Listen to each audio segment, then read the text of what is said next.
Pulling out the firewood from under the cauldron is the lowest cost path to immortal cultivation. Xiefeng. September 10, 2022. Recently, I received an insight. The cold storage door at the headquarters of Lifechanyuan in Canada was difficult to open and close. It seemed that the ground was rising. With every rise, it blocked the door's movement. So, I filed the bricks on the ground multiple times. Each filing made the door slightly easier to open, although it still remained stiff. I even decided to call in professionals from a refrigeration company to address the issue. Not long ago, my son came to my place. I explained the problem with the cold storage door to him and asked if he could solve it. After carefully observing the situation, he proceeded to inspect the basement. He proposed two solutions. One was to remove all the floor tiles under the cold storage door and lower the height of the wooden boards underneath, while the other was to address the humidity problem in the basement. He found that the reason the floor tiles under the cold storage door had risen was due to excessive basement humidity. This humidity caused the wood beneath the tiles to swell.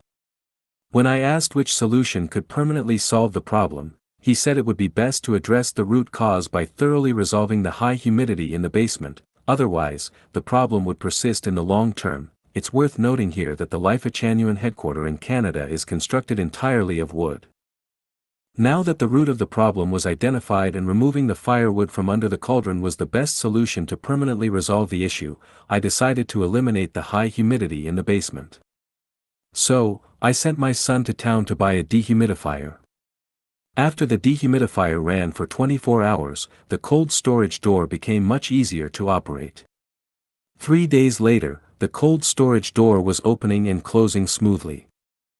The phenomenon with the cold storage door led to an insight: pulling out the firewood from under the cauldron is the lowest cost path to solving problems. For example, in various marital difficulties, these problems have persisted for thousands of years without resolution, despite attempts to address them through moral, ethical, social, or emotional teachings and constraints.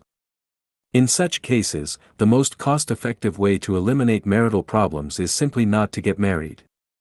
As the saying goes, it is easy to have good relationships with everyone if we do not ask any favor from them. I would not care about the price of wine if I did not drink it.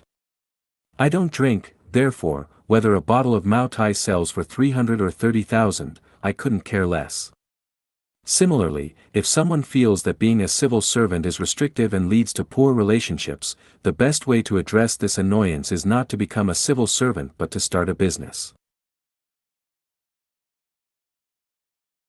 Likewise, if someone feels that the United States is not good or safe, the solution is simple: leave the United States.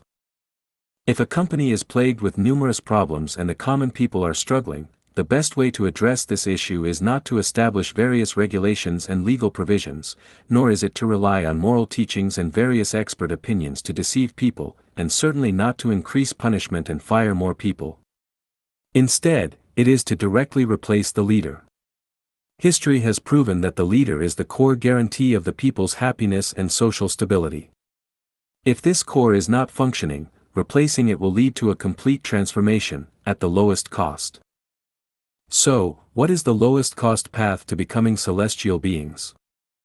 The answer is, eliminating selfishness and ego. Without removing selfish desires and ego attachment, the path to becoming celestial beings becomes unreachable.